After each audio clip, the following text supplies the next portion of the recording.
పాకిస్తాన్ మధ్య జరిగిన ఆపరేషన్ సింధూర్లో తెలుగు జవాన్ మురళీ నాయక్ వీర మరణం పొందిన విషయం మనందరికీ తెలిసిందే.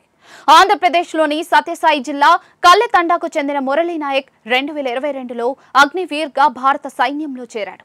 ఆపరేషన్ సింధూర్ ముందు వరకు వేర్వేరు చోట్ల పనిచేసిన మురళీ నాయక్ భారత్ పాక్ దేశాల మధ్య ఉద్రిక్తతలతో కాశ్మీర్కు వచ్చారు.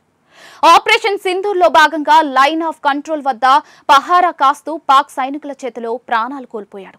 సైనికుడిగా దేశానికి సేవ చేయాలని సైన్యంలో చేరిన మురళీ నాయక్ చిన్న వయసులోనే ప్రాణాలు కోల్పోవడం అందరినీ కలిచివేసింది.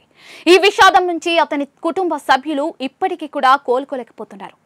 ఈ నేపథ్యంలోనే ఈ అమర జవాన్ జీవిత కథ ఆధారంగా తెలుగులో సినిమా తెరకెక్కుతోంది. Young hero Bigg Boss fame Gautam Krishna ఈ చిత్రంలో మురళీ నాయక్ పాత్రను పోషించనున్నారు. తెలుగుతో పాటు తమిళ, కన్నడ, మలయాళం, హిందీ భాషల్లో పాన్ ఇండియా రేంజ్ లో ఈ సినిమాను నిర్మిస్తున్నట్లుగా చిత్ర బృందం వెల్లడించింది. కాగా కొన్ని రోజుల క్రితం గౌతమ్ కృష్ణ అమర జవాన్ మురళీ నాయక్ కుటుంబానికి ₹1,00,000 ఆర్థిక సహాయం చేశాడు.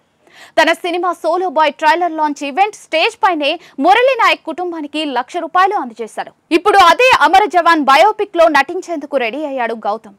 ఇది కేవలం ఒక సినిమా కాదు, ఒక రియల్ హీరో స్టోరీ. ఇప్పటి వరకు తెలుగు సైనికుడి జీవితంపై ఒక్క బయోపిక్ కూడా రాలేదు.